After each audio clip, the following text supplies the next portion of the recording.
A new era, a known legend. Stevie G is back, and it's on the plot Malaysia.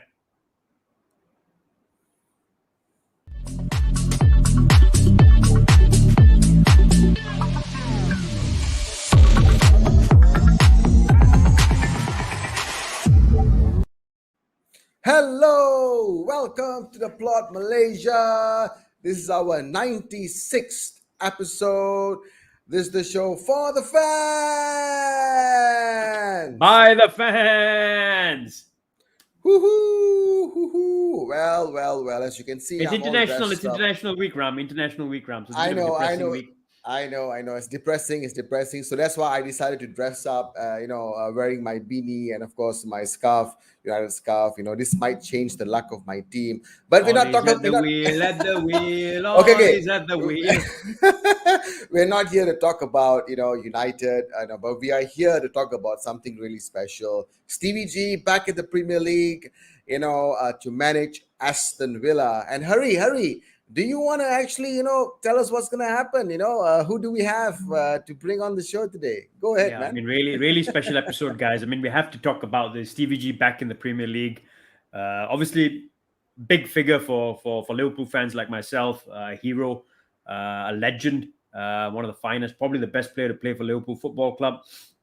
Captain Fantastic. He's back in the Premier League. So for Liverpool fans out there, it's probably going to be every weekend we're going to look out for Villa's results. We're going to try and catch Villa games as well, just to see how Gerrard is getting along, So, but yeah, special episode today, Ram. We're live and we've got a Villa fan on the show because we want to know how the villains feel basically about this appointment. Ram, you want to introduce our special guest today? Yes, we have a Villa fan all the way from Singapore, our noisy neighbors, Singapore. Let's welcome Mr. Ivan. Hey! Hi, guys. Hey, Ivan. Hey, Ivan. Welcome.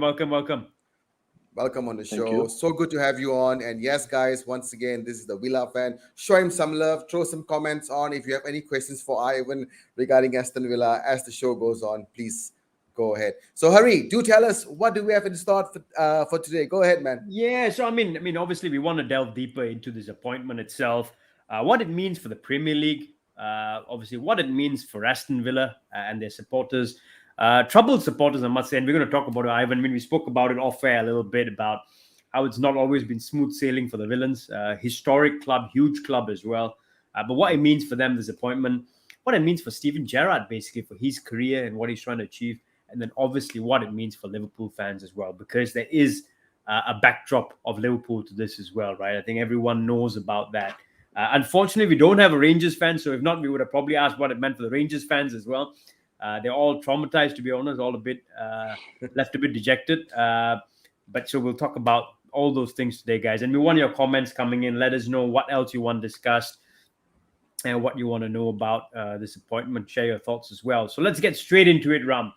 How are we going to get straight into it? The man has achieved some success with Rangers. So he's not a novice. He's not Frank Lampard coming into Chelsea without winning anything. This man has taken over a huge club. Whatever you say unbeatable about the season Scottish... for Rangers. Unbeatable. Yeah. Whatever you say about the Scottish Premier League, Rangers are huge following, very demanding following. So he's worked in that environment. They were a team in decline. Celtic obviously had won 9 in a row and he stopped them winning 10 in a row, and he went unbeaten across the season. I think he only conceded 13 goals as well, his side across the season. So we will get into that, but so he's not really a novice. He's got a bit of pedigree coming into the Premier League. Let's get straight into it. So Ivan, first and foremost, before we ask you anything about this appointment, tell our viewers a little bit about your journey, how you became a Villa supporter as well. My dad's originally a Liverpool fan, but he didn't really carve anything on me as a kid. So I was free to choose which team I would want to support. I recall still, when I was a kid, I was just looking through TV or football matches on, and just something struck me with the team Aston Villa. It could be the name, which is why I felt we were probably, we did not choose, we were probably chosen as Villa fans, because I think many people share the same sentiment that some people just like the claret and blue. For me, the name Aston Villa definitely was the thing that first enticed me to this club. So yeah, I've been supporting them since I was a kid. I mean, since I recall watching football, that was probably like 20 odd years.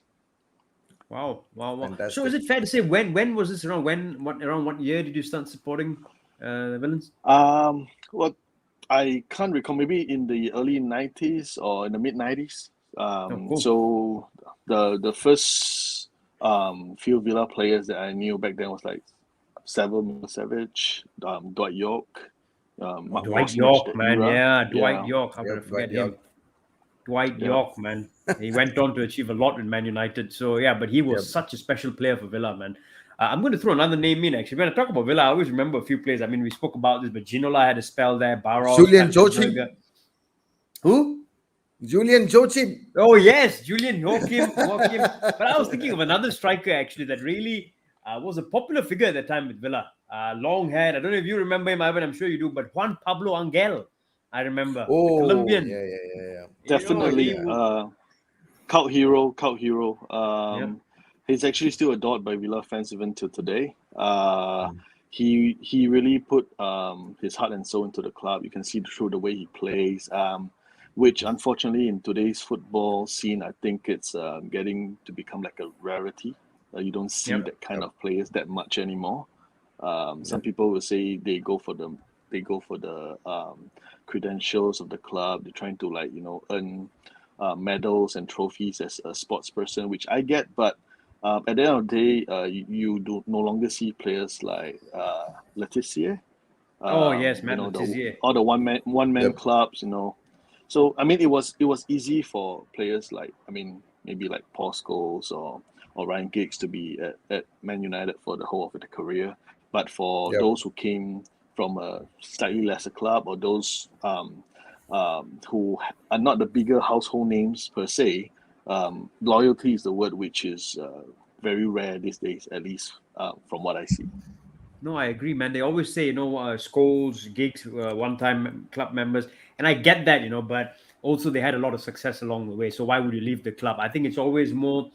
I respect those a lot more players. Obviously some of the players you mentioned, but I also talk about. Steven Gerrard is a good example. He could have gone to Madrid. Mm, He could have gone to Chelsea many a mm, times. He could have gone to Inter Milan. When he wasn't getting any success with Liverpool, but he stuck around. So Alan Shearer is another great example, man. He was Yep. wanted by Man United by Sir Alex Ferguson, and he turned them down to go and play for his boyhood club at that time. So yeah, good memories, man. The 90s and early 2000s were the best days of football, in my opinion. Anyway. Love those football games. Love it. yep, Love it. definitely. Talking about I'm still Sir praying. Alex Ferguson. Yep. Sorry, talking about Yep. Sir Alex Ferguson. I another name hit my mind. Paulo Di Canio rejected him Yeah. when he wanted him to stay at West Ham because he said he was the club captain, so he couldn't just abandon the ship. So I saw an interview with Paulo Di Canio in his not very fluent English, but you could see, what kind of player he was, and I have a lot of respect for him, even though he's had some off-field antics and all that. Yep. No, classic. Paul Canio was a class act, man. The other one who turned down Alex Ferguson actually was Gaza, Paul Gascoigne. Well, that's good. He Yep. was wanted by both Spurs and Ferguson. And the reason, if I got this right, I don't know, but I think I got this right. The reason he chose Spurs at the end was because they offered to get a house for his parents. I think I read Really, that somewhere really as good well. story. Yeah, really good story, man, on Gaza. And he didn't obviously enjoy the success with Spurs that he probably would have enjoyed with Man United, but people make the decisions for specific reasons, isn't it? Another couple of players I remember, man, for Villa, Gareth Barry played the middle of the park before he went to Man City. Someone who's very close to my heart, James Milner. I think had great success James with Villa, Miller. playing Yep. middle of midfield. Ashley So Young. really- Hello, Ashley Young. And he's back in the club, isn't it? He's back. He's He's back back. in the club, yeah. Some Yep, quality players playing the game, man. So let's get straight into it then, Ivan. So we know a little bit about why you're a Villa fan. Let's take it a step back before we get to Gerrard, right? Dean Smith. Were you one of those in the camp that Dean Smith had to go? Obviously, he brought you guys back up at great success, I think, last year. Took you guys to a good position. You guys were playing some good football as well. But are you in the camp of one of those who thought Dean Smith's time was up? Or were you one of those who wanted him to stick around? To be frank, I wasn't really calling for Dean Smith to be out. It's true that 5 losses on the trot is not acceptable. It's not good enough. It's relegation form. I thought I saw somewhere that I think Villa lost the most games in the calendar year of 2021, tracing back to I think the previous season.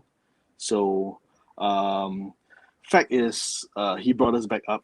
There was a very dark period for Aston Villa and Aston Villa fans just a couple of years back.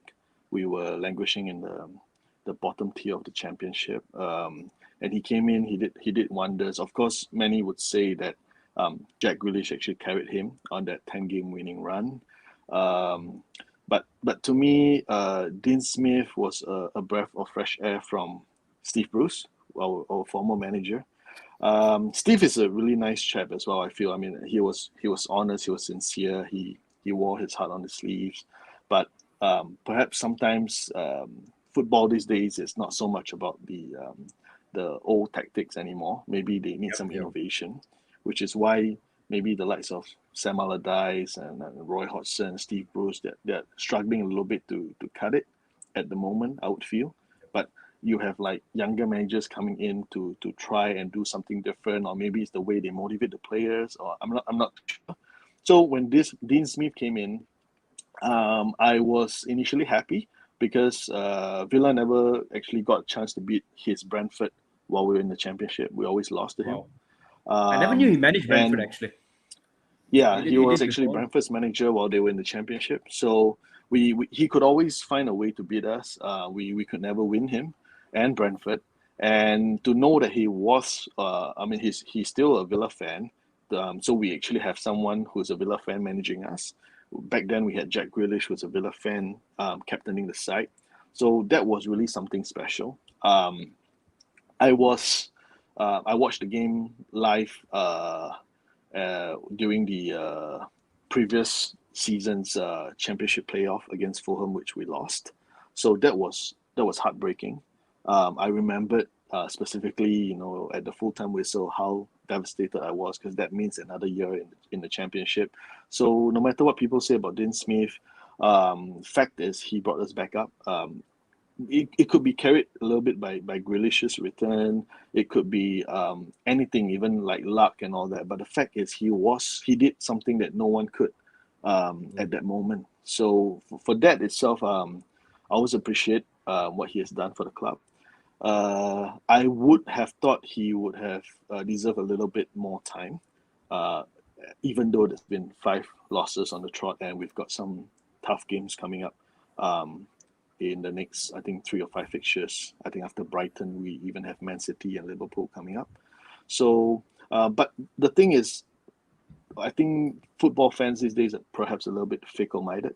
5 games ago, when we beat Man United at Old Trafford, no one was saying how struggling we were. We looked like a decent, at least a top half of the Premier League table side. We still had our new signings yet to gel. They barely played like over 30 minutes of football together. Ings, Bailey, none of them really had a good pre-season. I mean, of course, with what happened with Jack Grealish and we getting 3 players to replace him or to compensate what we lost, it was always going to take time. Bundia is also, I think he's a gifted player, but he might just need some time to adapt to it. He was terrific at Norwich last season. Oh my God, he was outstanding player in the championship for Norwich. Yeah, even in the Premier League when he was up with Norwich previously, he was brilliant. I mean, so the thing is, I think these days fans have very limited patience, which is why the entire football scene seems to have shifted a little bit in terms of owners. They are very quick to press the panic button. So for Dean Smith's situation, I would think it's a pity. I would have loved for him to have a little bit more time, but it is what it is. Fact is, he, of all people, as a Villa fan, would agree that 5 losses is not good enough in the last 5 results. And some of those results, honestly, it's not just about the losses, it's about the performance, which many Villa fans couldn't accept, that we lacked motivation. We didn't have any bite up front. people were clamoring for him to play two strikers, so he did with Ollie Watkins and Danny Danny Ings. Ings. But I think they were staff of service, so it's probably how it was being set up. So he of all people would agree that 5 losses on the trot is not good enough. But I heard that he's actually on the brink of being appointed as Norwich manager soon. Yeah. I mean, at least But he just to looks like say, he's the front runner.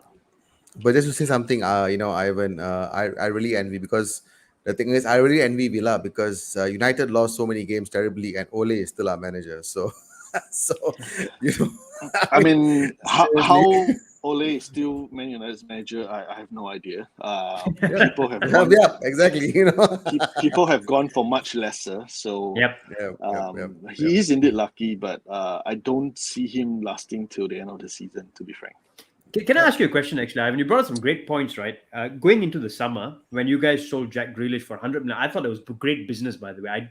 Yep. As good as Jack Grealish is, I don't believe he's a 100 million pound player. I think just my opinion. He's a brilliant player. I don't think he's 100 million pounds. So I thought great business. And then, even though he was really important to you guys, so I thought you guys will lose a bit, but I thought your window was brilliant. I thought Villa had one of the best windows in the Premier League, actually, in terms of the players you brought in, the quality of players you brought in as well. So what do you think went wrong? Because when I watched some of your games this season, I didn't see a lot of those players starting games, a lot of your new signings playing much. Bailey, I don't think got much time. And I'm a big fan of Leon Bailey from the time he was in the Bundesliga. I thought you guys What a picked up a player, gem. man. But I didn't see him starting many games and playing many games. Same with Bundia. I thought that was a great signing. Didn't play much. Danny Ings, the goal scorer. All right, he played, but I know he gets injured at times. But what do you think caused that? I mean, what do you think caused this downfall? Why were the signings not played? Because I thought they were great signings. Personally, I've been reading a lot on Villa forums where fans share their opinions. What I felt was the main reason was, other than Jack's departure, which was obvious because it was a huge gap to fill. And even though the players we brought in, I agree, was I mean one of the most exciting transfers windows that we had in a while. Because previously we were bringing in the likes of players from, let's say, the Championship. We bought Watkins and Konza from Brentford. But to buy Leon Bailey, like you mentioned, from Leverkusen, where some of the bigger clubs were supposedly eyeing him previously, was what I thought was a coup. But other than the obvious fact that Jack Grealish left, I felt that maybe the downfall was due to John Terry and O'Kelly, our assistant head coaches, leaving. Backroom stuff, in the space of, I think, 1 or 2 weeks prior to the season starting. So I felt that something was probably not right in the back end of the club. Craig Shakespeare joined us as the new assistant head coach, or whatever they call it, and he supposedly had a little bit of a reputation for stirring up some problems within the club. So it felt as though O'Kelly and Terry didn't want to be a part of that, and they left. And I mean, our defense this season and last season was practically the same defense. We got the same keeper, we got the same back four, but we had the third best defense in the Premier League last season. I think we only lost to, I think, Man City and Chelsea probably. In terms you got some great defenders, man. I think Tyrone Mings, Konza is great. I'm a big fan of Emi Martinez. I think he's one of the best goalkeepers in the Premier League. So yeah, I mean, Matty Cash, I think is a good player as well. I think he's a good player as well. So you got a good squad, man. So he's essentially the same back five, including Martinez. So what really went wrong this season compared to last season was probably a change of personnel in terms of the coach and all that. I felt perhaps something's not right inside the club, but no one's saying it, obviously, because they can't do that. Other than that, I don't see a reason why, I mean, Tyrone Mings has always been a rock at our defense, although he's quite inconsistent at times. He's prone to the mistakes that he loses focus or concentration, and he might just give up easy possession or even concede a goal for no reason. But like what you said, Konza is a great player. I feel he's probably our best defender. Target was really good, and he was the most improved player last season when he was playing on the left back role with Jack Grealish up ahead of him. They did a lot of link ups that was pretty good.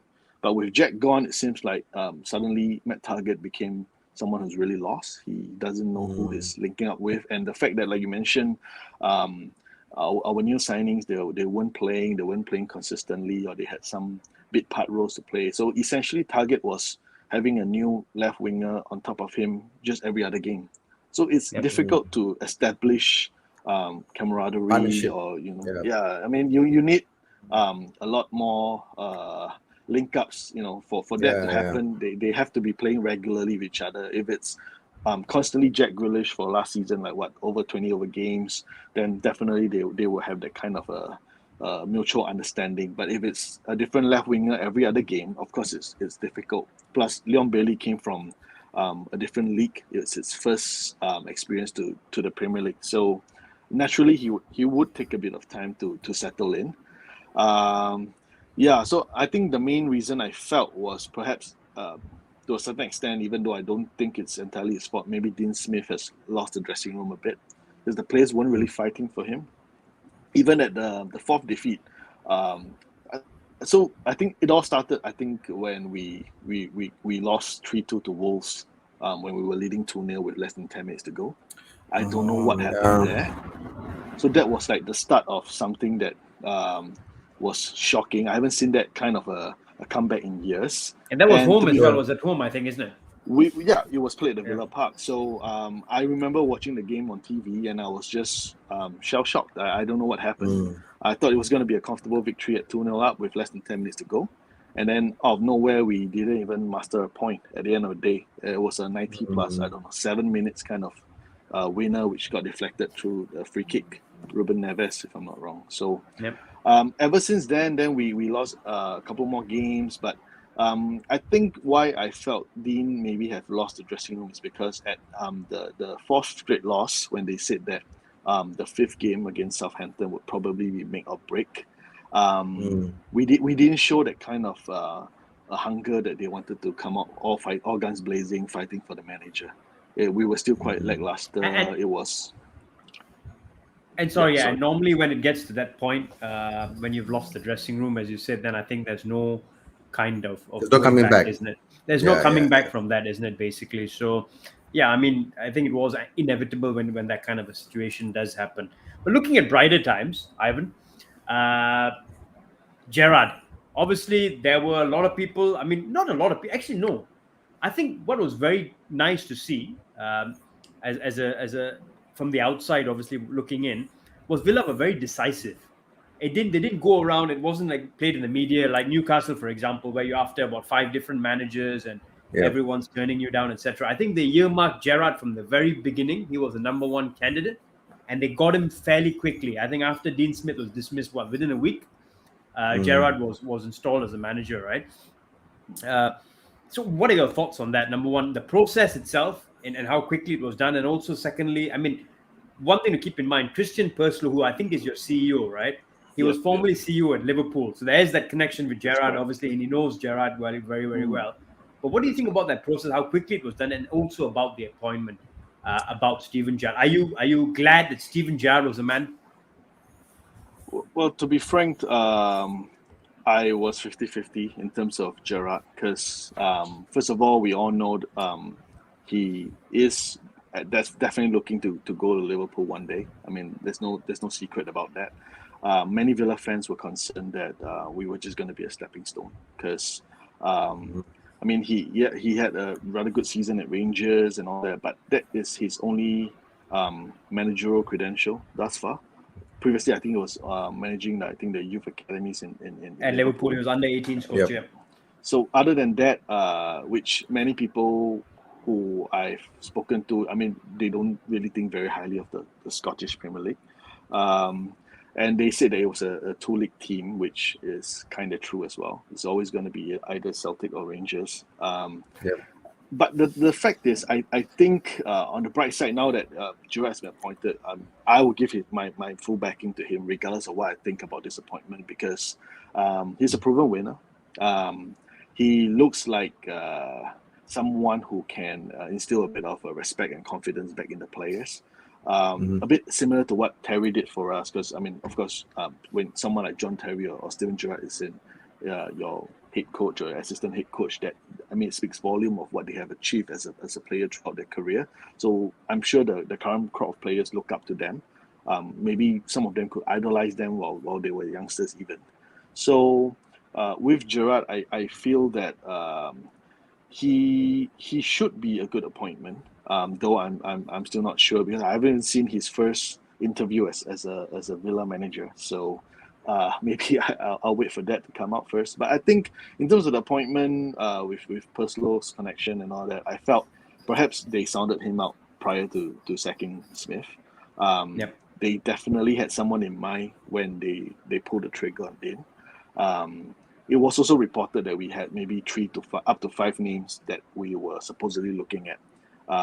Gerrard was one of them. I think also with Terry in the frame, and there was the Denmark national team boss who ruled himself out of the job, something like that. Even what's his name, Hansel Hato or something, the Southampton manager. Hasenhuttl, Yeah. So to be frank, why I wasn't too keen on Dean Smith getting the sack was also because I think with the list of managers available, who's currently unemployed, or I didn't thought about those who were employed, but I didn't feel that there was someone out there who could transform our season. So obviously, if you're looking at someone who's currently employed, there are lots of possibilities. There are some unrealistic Villa fans who even said that we should probably go for Ten Hag or something from Ajax. But that is that's not really not happening. A feasible, not realistic. I mean, it's not a realistic option. So with Gerrard, he's young, he's hungry, he's motivated, and I feel that at the end of the day, even if his prime goal is to get to manage Liverpool one day after maybe Klopp steps down or something like that, he needs to do reasonably well at Villa to even stand a chance of Liverpool considering him. So at the end of the day, even if we were a stepping stone for him to get to where he wants, but if let's say he signed a 2.5 year contract, I read somewhere. So in 2.5 years' time, even if he were to move on to manage Liverpool and to be appointed as Liverpool boss, he must have done some great things at Villa. He will leave us in a much better position to attract a better manager in 2.5 years' time. So I think it's a win-win for now. Other than that, the rest of those has been linked with the job. I mean, they're talking about Terry potentially returning. He knows the club, yes, but he has zero managerial experience. He was our assistant head coach for a couple of seasons. Initially, people were saying what does he really bring to the team? And then when we had a very good defensive record last season, they were saying that it was down to Terry's credits, and the reason why we are so shit right now is because he left. So we are kind of lost in the defense department. So the thing is, the rest of the people, I mean, we're not gonna appoint Antonio Conte at like Spurs. They are still in Europe somehow, even though it's the Conference League. I'm not. Sorry. So no, let me ease some of your. I don't know if I'm going to ease some, but just give you a bit of information about Steven Gerrard's management style.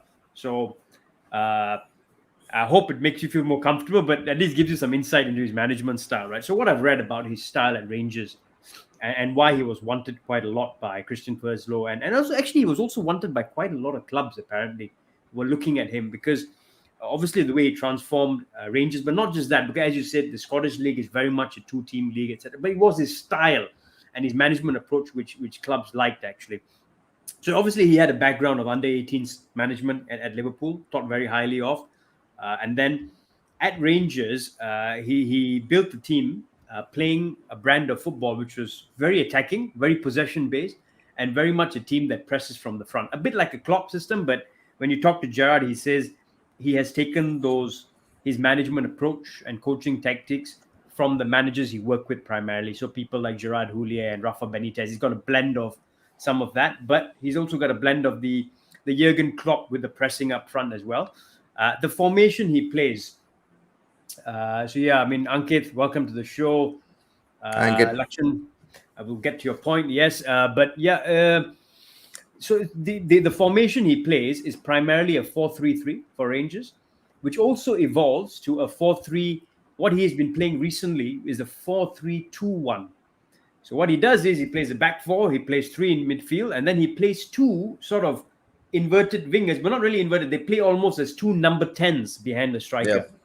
And the reason he does that is because he likes to give room in the flanks for these fullbacks. So a lot of his play, attacking play, revolves around the fullbacks. So I'll give you an example. I think the fullback, one of the fullbacks who plays for Rangers, had about 12 goals last year. Some of them were penalties granted, but he scored 12 and a number of assists. Likewise, the left back. So very much like the Klopp way, with the fullbacks contributing a lot to the attack because of the room given to them. And then he was playing with Morelos as a striker, and then the two that were playing like a number 10 in behind were Ryan Kent, who actually is rumored that he may try to bring him to Villa at some point. A great player, by the way, Ryan Kent. Came from the Liverpool Academy. And then the other player that played as a number 10 is Georgie Haji's son, actually, Yanis Haji, who plays for Rangers, So that's the kind of football he plays, from what I've read. It's very much a front-footed football, keep dominating possession, pressing from the front, but not afraid to drop back, which is why they only conceded 13 goals last year when they won the league, undefeated. And I think they only conceded one set-piece goal. And if I'm not wrong, Villa have conceded a number of set-piece goals. So maybe that's something he might look to rectify straight away. But that's the kind of approach, and that's why he's been so wanted. The other thing apparently he deals very well with is man management of players, because he's been there, done that, and they look up to him. And the other thing is, from what I've seen at least, his media, the way he approaches the media, his interviews, and you'll probably see it in his press conference, but he's pretty good at that, handling the media. So if he does go with this sort of an approach, would that be something you'd be in for? Definitely. I think that would be something that the Villa fans would definitely look forward to, although Matt Targett won't be the left back that he is going to use, if that's the formation that he's going with, because he cannot press like that. He doesn't have the stamina, he doesn't have the pace to do that kind of overlapping runs. He's the more conservative kind of fullback. So if that's the way that Gerrard wants to play at Villa, he would definitely need a new left back in the January window. Matty Cash could do it on the right though. He's done it for us a couple of years, and also previously with Forest. So I have no doubts that he could play there. I have a feeling that Gerrard will just fit into the system very, very quickly, creates a good foundation for Villa. And I think what I also feel is that it's something like a feel-good factor now, because you've lost 5 games in a trot, right? So now with Gerrard coming in, feel-good factor, all the players who want to show what they can do, and I think Villa will be on the way to a few wins, good results coming on the way. But here's what I also think, of course, Hari, let me know if you agree with this. I will let me know as well. I mean, we spoke earlier about, some of the players, the new signings who did not really get a chance to play.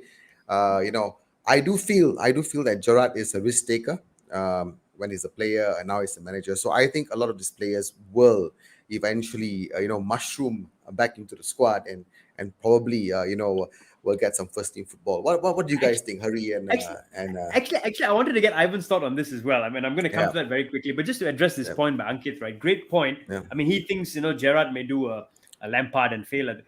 I'm going to highlight another point actually, right?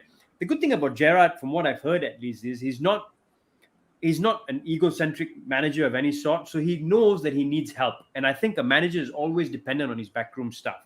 So apparently he's got a fantastic backroom staff. All right, his assistant manager is Gary McAllister, who's won it all in the game.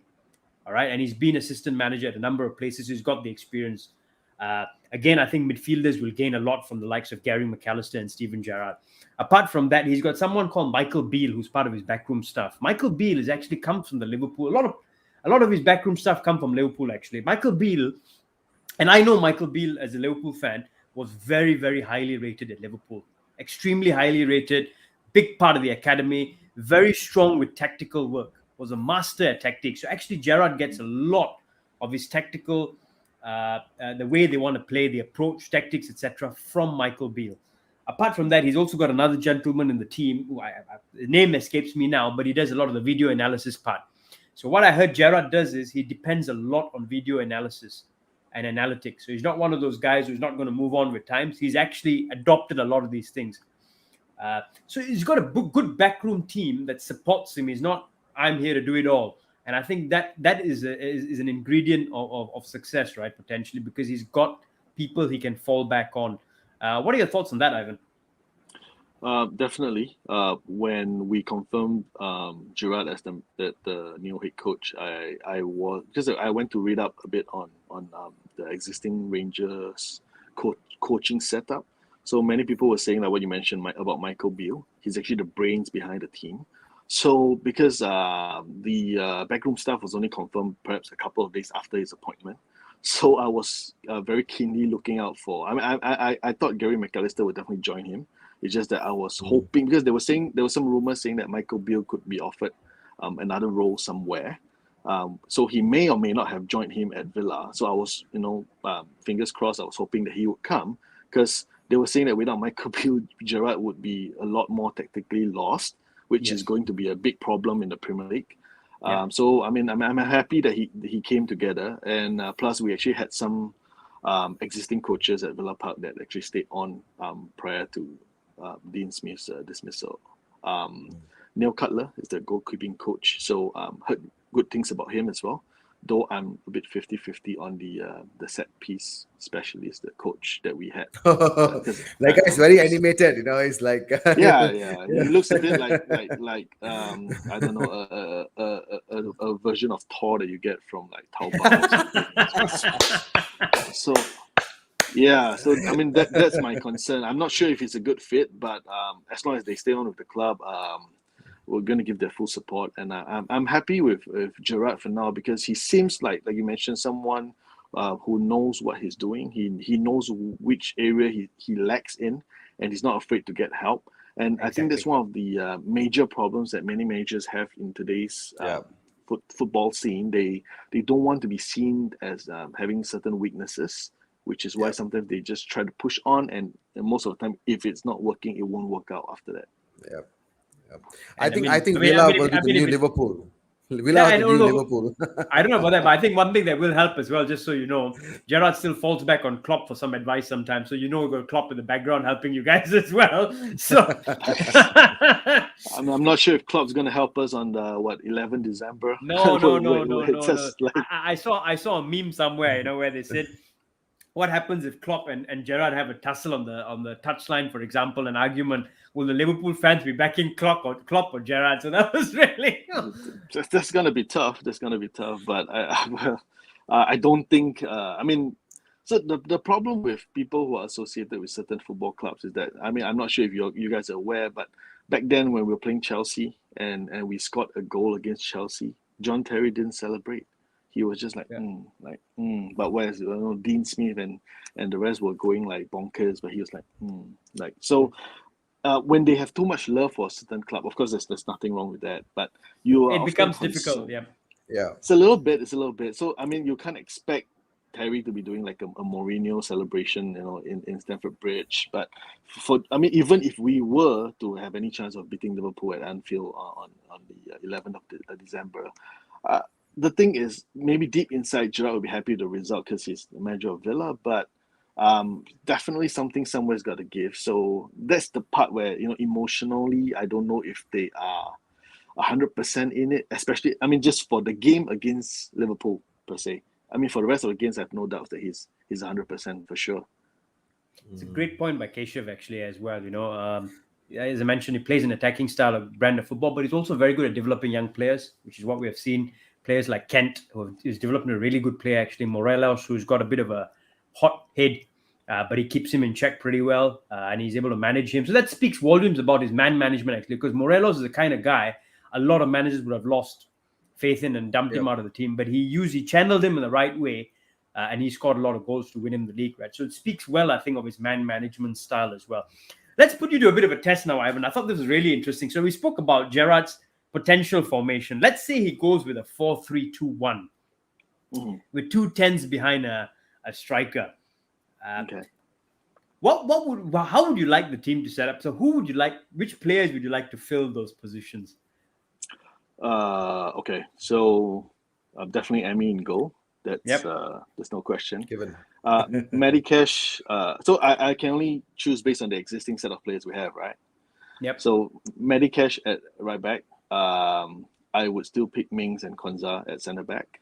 For left back, I'm a bit 50-50 because I like Target, but he's not the kind of player to play in that kind of a pressing formation where we need fullbacks to overlap. Whereas Ashley Young is not so young anymore, so we can see that at 36 years old, it's not practical for him to be bombarding down. Time he changes his name. Yeah, for the sake of the argument, okay, maybe Target still at left back. The three that I would see in the middle of the park is definitely John McGinn. For sure, he's probably the best central midfielder we have right now.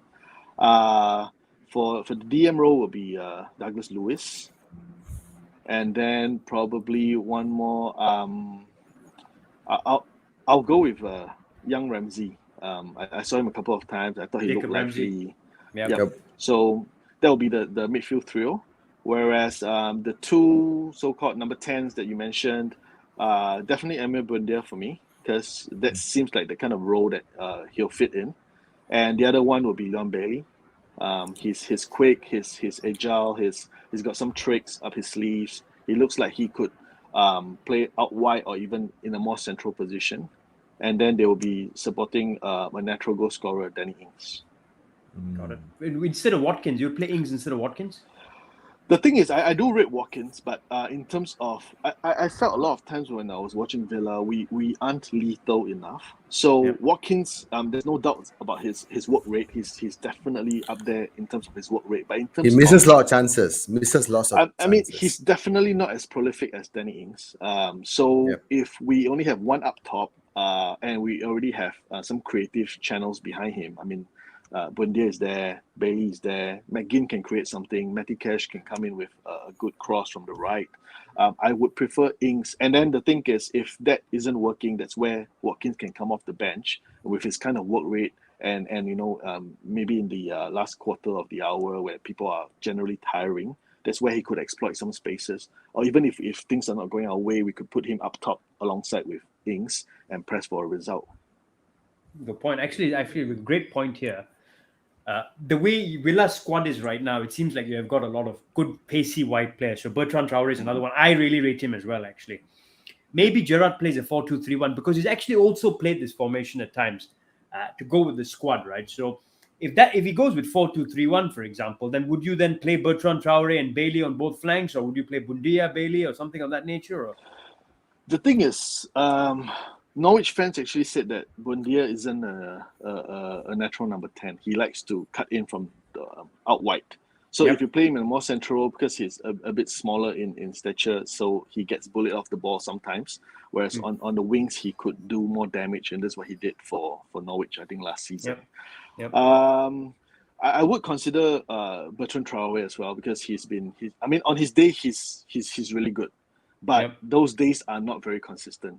You could see him Messi-like in one of the games, and then the following game, for whatever reason, he just went back to his normal self, which he lacked. He does quite a fair bit of tricks. He's got pace, but he's too inconsistent.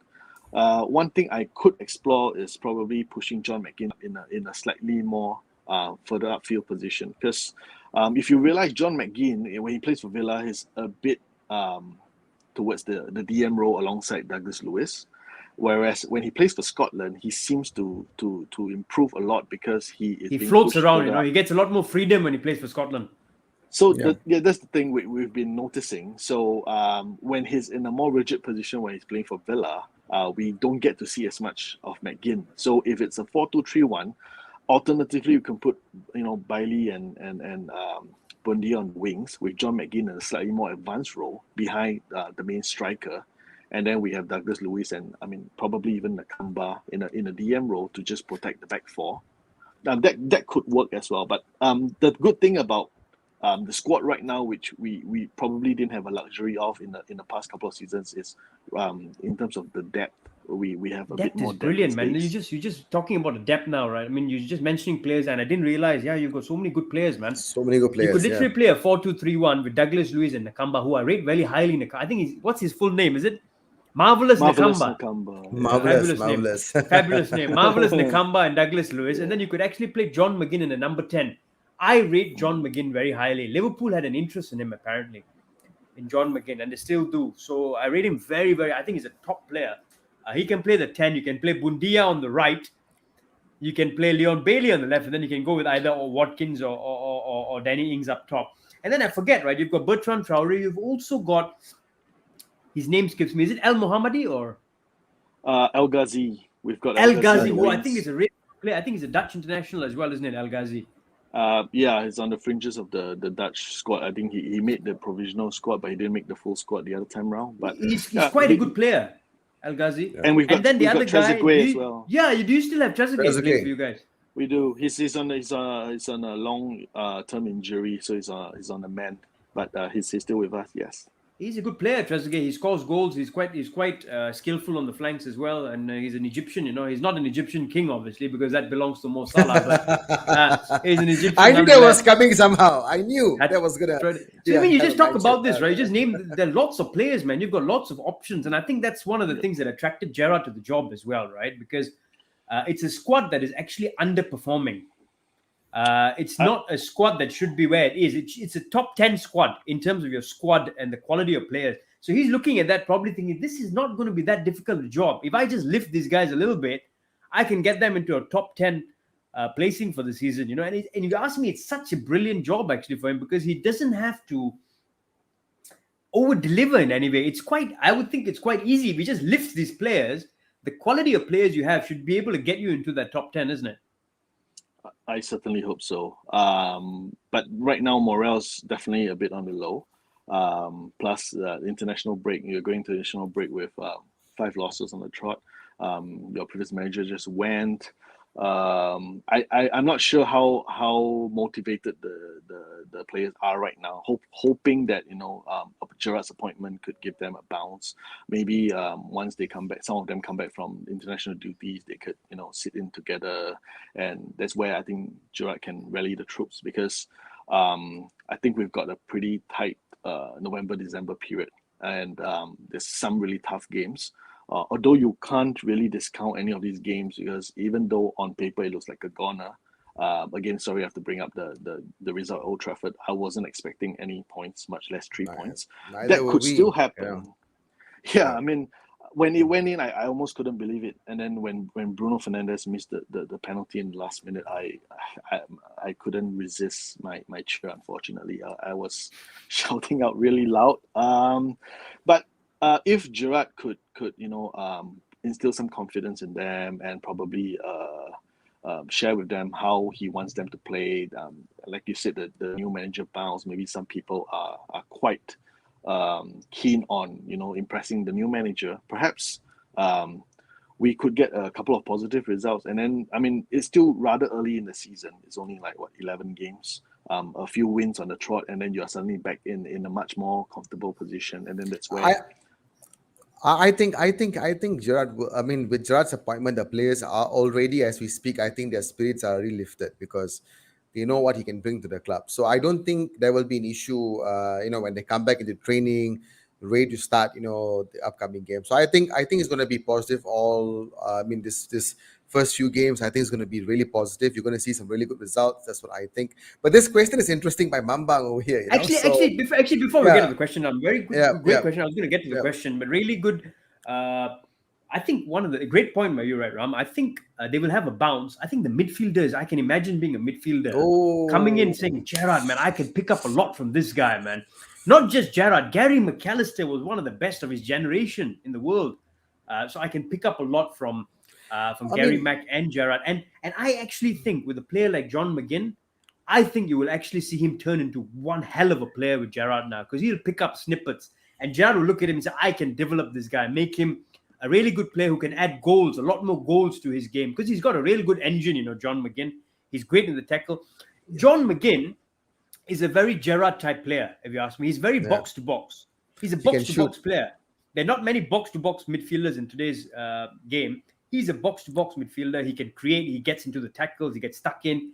He has a good shot on him. I think he will be one player to watch. I think Gerrard will really make an impression on John McGinn for starters. But I got to say something, though. I got to say something about this, because you were just talking about how the appointment of Gerrard coming into Aston Villa, With I think Villa probably had one of the best transfer windows as we talked about and things like that. But you see, a perfect example is a club like Aston Villa is already doing so much, despite what are the challenges that you guys are facing. Now, if you just were to if I were to just digress a little bit and look at Newcastle, for example, look at them.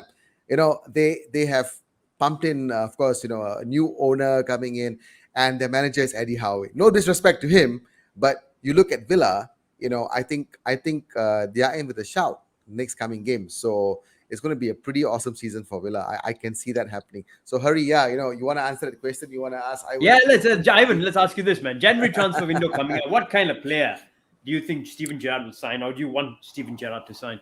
Please take Fred from Man United. I will sell it to you for £4.95.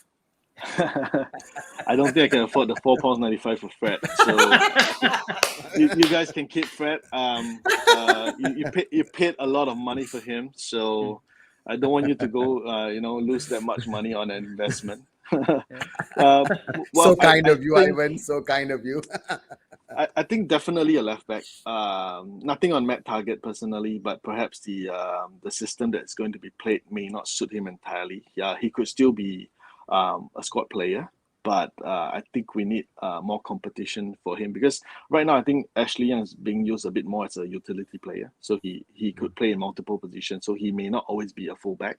One of the games I think he got brought on as a centre mid or something. That's a little bit weird for me, but so we are a bit lacking in the left back option. So I would like to see us sign a left back in January.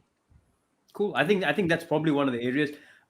I mean, you'd probably look at Gerrard, maybe picking one or two from Rangers as well over the time. Maybe not so soon, but I could see Ryan Kent coming back to the Premier League. Maybe he's done really well for him. Or maybe Georgie Haji's son, Yanis Haji, who can play that role quite well as well. But I think in terms of squad, you've got...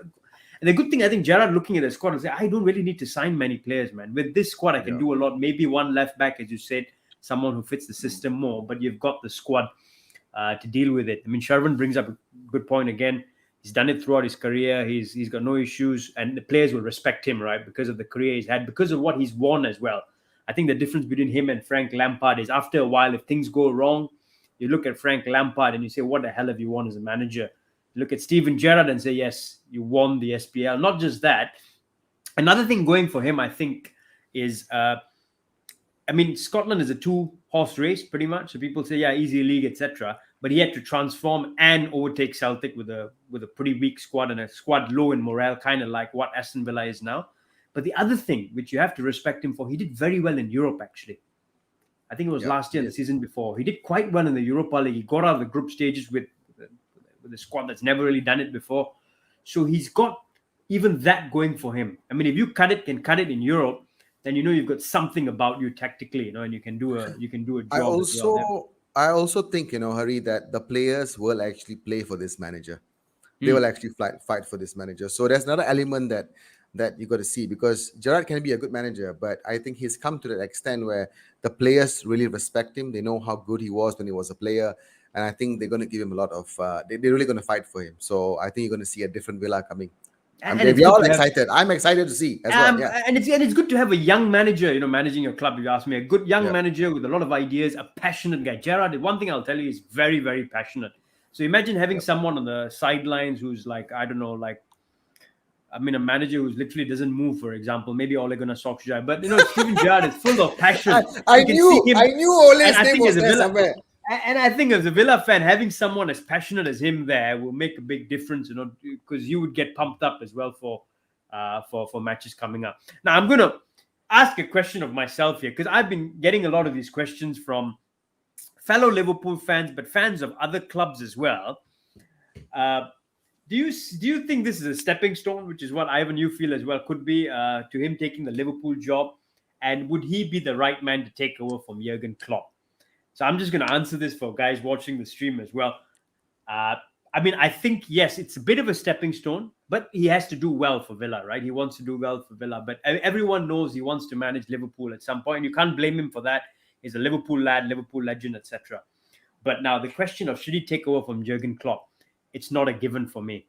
For me, you got to earn it on merit. You're a brilliant player for the club. You were a brilliant player, but you got to cut it as a manager before you become Liverpool manager. That's my honest opinion. You can be a legend. We've seen that with Ole Gunnar Solskjaer. But if you're not a manager with pedigree, what's the point of taking over a club? I don't want that. And it'll tarnish his image to a certain extent as well, which I don't want. So I'd rather he prove himself before he comes. If he can't prove himself, then I'd rather the job gets given to someone else. Maybe our assistant manager, Pep Yildiz, for example, who Jurgen Klopp may be grooming for the job.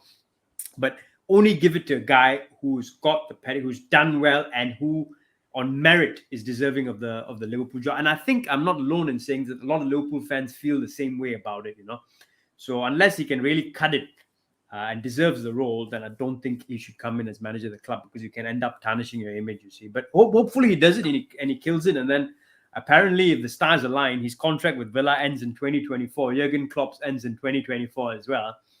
Who knows? We could have Stevie G at Liverpool again. But I mean, the first and foremost, we want him to do well for Villa, and I'm going to be watching a lot of the Villa games, actually, hoping he does well as well. So you're going to have a lot of Liverpool backing, man.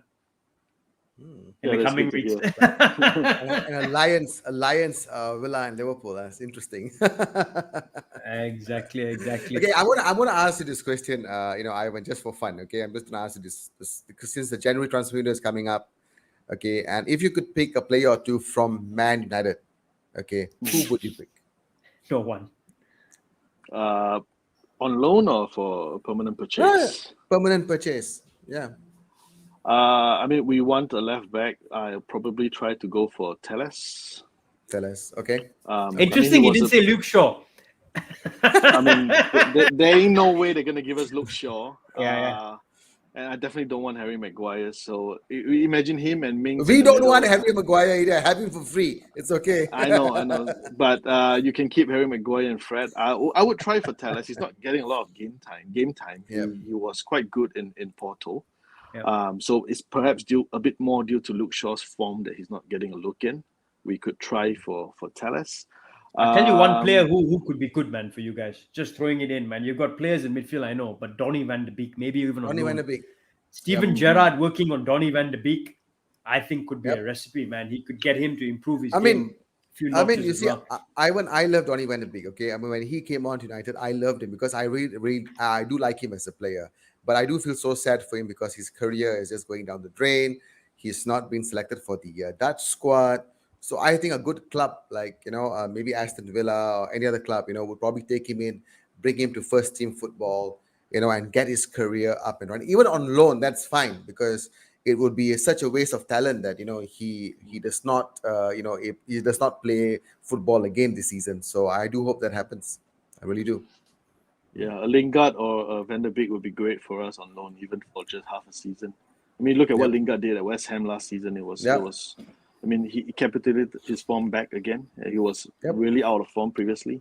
He actually got back into the England squad with his performances at West Ham.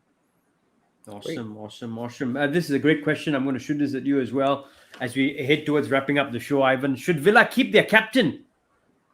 Who is your captain, by the way? Is it Mings? It is Mings after Jack's departure because he was vice-captain the previous season. Yep. The thing about Mings is I feel that he's a leader by nature. He's very vocal. Quite a fair bit of the Villa lads look up to him. But the thing is, I'm not too sure if he can sort this out, though. It seems like he's somewhat distracted when he's having the armband. So he needs to work out the part whereby he needs to be more consistent because as the captain, you should be definitely more consistent than the rest. So if you're shouting orders, you're getting your fullbacks tighter, and then the next thing is you're giving away a cheap possession, and then people go on to score a goal. It's difficult to command respect from your teammates if you're doing it on a rather regular basis. So as of now, I would think that it'll be a bit disrespectful to strip him of the captaincy because in the last game that we played, that he was dropped, I think, for Konza and House. We lack leadership at the back. So someone like him is still very crucial in our back four. So I would still keep Mings as the captain for now. And we see how it goes. If he can improve in terms of his consistency, then yeah, definitely. But if not, if it seems like he's distracted, then we'll probably change the captain to someone else. And Gerrard likes ball-playing centre-backs as well. I think Mings is good on the ground. And I think good thing is Mings adds as well is he's left-footed, if I'm not mistaken. Yeah, so it gives you a bit of balance as a centre-back. You have a right and a right foot and a left foot. Although I've got to say the man I rate higher is Ezri Konsa. I think he's a brilliant centre back. And a lot of clubs were looking at him last year, I think, after the season he had with Villa as well, Ezri Konsa. Awesome. So as we head towards wrapping up the show, Ram, let's get your thoughts on this, man, Ivan. So what would be a good finish under Steven Gerrard? The thing is, we have been progressing for the past couple of seasons. We finished 11th last season. So any top 10 finish this season, considering that the first 11 games hasn't been that good. We've got more games than points right now. So that isn't exactly a good scenario to be in. So I would take a top 10 finish for sure. Awesome. And I think that's really achievable, actually. And I mean, if things go well for Gerrard, I think it's very, very much achievable. I'm looking forward to that game on 11th of December, I think it is. We might try to get you on the show again, Ivan, as we preview that game, man. It'll be a cracker. Liverpool against Aston Villa at Anfield. I mean, it's going to be emotional, man. It's going to be huge emotional for Liverpool fans as well to see Gerrard back at Anfield managing the Villa. And I really hope, that Villa do well, man. They're a good club. Huge pedigree, huge history, and then obviously now with Gerrard, they're really watching him closely. I want him to do well, and I hope you guys really do well, man. Thanks for coming on the show, man. Ram, over to you. All right. So before we end, I just want to say, I think if Ole Gunnar Solskjaer is still the manager for Man United, I think Villa will be on top of United. So I do think so, actually. It could be a possibility. But yeah, all the best, Ivan. Of course, all the best to Villa, and of course, thank you for coming on the show today. This may be your first time, but it will not be the last. We will definitely want to invite you again for preview games between Villa, Man United, Villa, Liverpool. So stay tuned, guys. Ivan will be back again. So signing off from the Plot Malaysia. This is the show. Before we go, this is a great question. Before we go, quick question. This one. Yeah. How much of a losing streak is needed before Gerrard out comes out? Because that's what happened with Arteta. Well, I think he needs some time, but based on the kind of run that we had, first thing is to stop the rot, I feel. So if you can get a couple of points on board, that would be good. But if he's starting with 3 or 5 losses on the trot again, then perhaps all this Gerrard out thing would definitely be coming for sure. I would say keep the faith, man, because, if you can see the football translating on the pitch, if you can see a blueprint of how a team is going to play, and I think this is the problem with Oli, right? There's no blueprint, man. There's no way. You don't know how they're going to play after 3 years. If you can see a blueprint of how the team is trying to play and you see some patterns of play developing, then if you have a few losses initially, I think you just have to ride it out because it's part of the you got to go through a little bit of pain to get the gain. And a good example is Mikel Arteta, man. Everyone was clamoring for him to be out. I think the one good thing the Arsenal board did is stuck with him. And then they backed him in the summer this time. And you can see, man, they're unbeaten in 10, playing some good football, keeping clean sheets as well. So, yeah, man, I think you just got to sometimes back a manager as long as you see a blueprint of how they want to play and you see the players are following that, are respecting the manager. I think that's key. Yep, definitely. But I think the difference is that as much as Arsenal's start to the season was poor, no one was really expecting them to be relegated, to be frank. Not for me at least. That's the difference. Whereas for Villa... I don't think Villa will get relegated, man. There are too many crap teams in this league. Norwich, Newcastle, oh my God. They bring a manager in, but they're still in bad shape. Who's the other team I see struggling down there? I think Burnley or squad. Something? Yeah, I think your squad, man. There's no way... There's no way you guys are getting relegated with that squad, man. I just don't think it's possible with the other horrible teams that are around. Awesome, guys. Ram, again, over to you, man, to wrap up the show. All right. Wrapping up from the Plot Malaysia. Ivan, thank you once again. See you again real soon. So signing off from the Plot Malaysia. Once again, this is the show for the fans. By the fans. Ivan, thanks a lot, man. Cheers. Cheers, buddy. See you guys. See you Bye-bye. soon. Okay. All right, cool.